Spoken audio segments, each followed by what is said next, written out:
So ఇది కొనాల్సిన బాధ్యత ప్రభుత్వానికి, రైతుకు ధర వచ్చేలా చూసే బాధ్యత ప్రభుత్వానిది.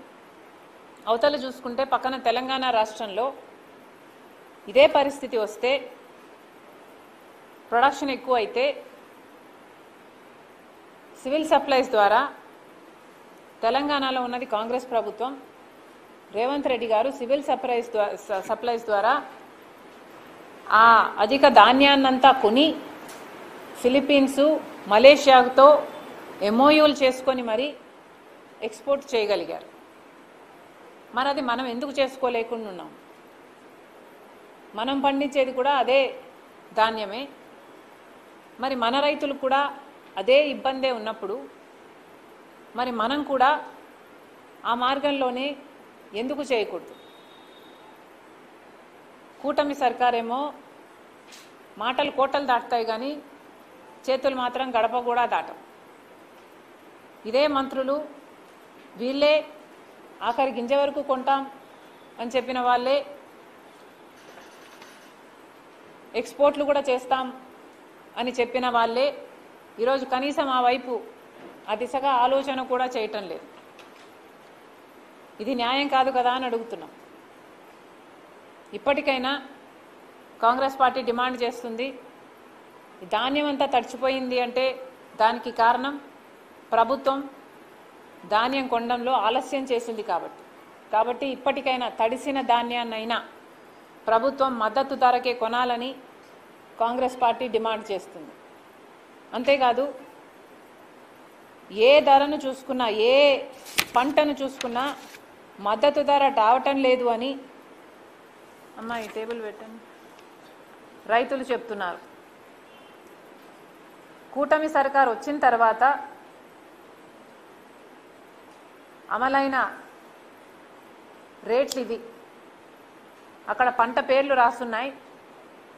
మద్దతు ధర యాక్చువల్గా క్వింటాల్కు ఎంత ఉంది, దానికి దక్కిన ధర ఎంత, వ్యత్యాసం ఎంత.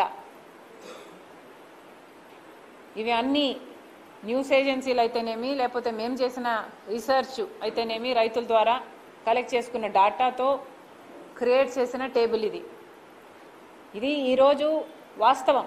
ఇది మేమేదో సృష్టించి చెప్పటం లేదు. ప్రభుత్వం దీన్ని చూసి కళ్ళు తెరిస్తే రైతుల దగ్గర మీరు పడిపోకుండా ఉంటారు. రైతులకు మీరు ఇచ్చిన మాట నిలబెట్టుకోవాలి అంటే రైతులకు జరుగుతున్న ఈ అన్యాయాన్ని కూడా మీరు గమనించి సరి చేసుకోవాల్సిన అవసరం ఉంది. మొన్న అచ్చెన్నాయుడు గారు ఈ ప్రెస్ స్టేట్మెంట్ ఇచ్చారు. ఇది కూడా అక్కడ ఉంటే పెట్టు. ఈ ప్రెస్ స్టేట్మెంట్ ఇచ్చారు.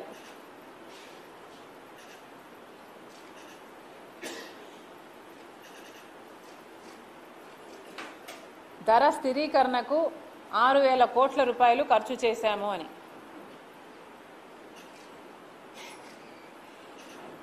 ఇది నిజంగానే అచ్చెన్నాయుడు గారు నిజమని అనుకోమంటున్నారా? ఇంత బ్లేటెంట్గా, ఇంత పచ్చబద్దాన్ని మీడియా సాక్షిగా కూటమి సర్కార్ చెప్తుంది అంటే ఇది అమానుషం కాదా? మీరు అధికారంలోకి వచ్చి 10 నెలలు అవుతుంది. ఈ 10 నెలల్లో మీరు 6,000 కోట్ల రూపాయలు రైతుల కోసం ఖర్చు పెట్టారా? ఇది నిజమా? ఇది నమ్మమంటారా? ఇది నిజమే అయితే ఎలా ఖర్చు పెట్టారో, ఐటమ్ వైస్గా 6,000 కోట్ల రూపాయలు ఎలా ఖర్చు పెట్టారో ప్రజలకు తెలియాల్సిన అవసరం ఉంది. శ్వేతపత్రం రిలీజ్ చేయండి. మాకు కూడా తెలుసుకోవాలని చాలా ఇంట్రెస్ట్గా ఉంది. రైతుల కోసం మీరు ఎలా ఖర్చు పెట్టారో కూటమి సర్కార్ని కాంగ్రెస్ పార్టీ ఛాలెంజ్ చేస్తుంది. దీని వైట్ పేపర్ని, శ్వేతపత్రాన్ని రిలీజ్ చేయండి. ఇక ఈరోజు ప్రెస్ మీటు పెట్టాలనుకున్న అంశము కులగణన. కేంద్ర ప్రభుత్వం ఎట్టకేలకు దేశవ్యాప్తంగా కులగణనకి ఒప్పుకున్నట్టుగా మొన్న బీజేపీ మంత్రి ప్రకటించడం జరిగింది. చాలా సంతోషం. ఇప్పటికైనా మీకు జ్ఞానోదయం అయింది. ఇప్పటికైనా బీజేపీ పార్టీ కులగణనకి అంగీకరించింది. దీన్ని కాంగ్రెస్ పార్టీ స్వాగతిస్తుంది. నిజానికి ఇది సాధ్యం అయ్యింది అంటే దానికి కారణం రాహుల్ గాంధీ గారు. రాహుల్ గాంధీ గారు ఎప్పటి నుంచో కులగణన జరగాలి అని ఎప్పటి నుంచో డిమాండ్ పెట్టారు. మన దేశంలో ఏ కులానికి సంబంధించి ఎవరు ఏ ఆర్థిక పరిస్థితుల్లో ఉన్నారో తెలియకపోతే వారికి న్యాయం చేయటం అసాధ్యం. కాబట్టి కులగణన అనేది తప్పనిసరి. కులగణన తప్పకుండా జరగాల్సిన విషయము. అది చేసిన తర్వాత ఆ కులగణన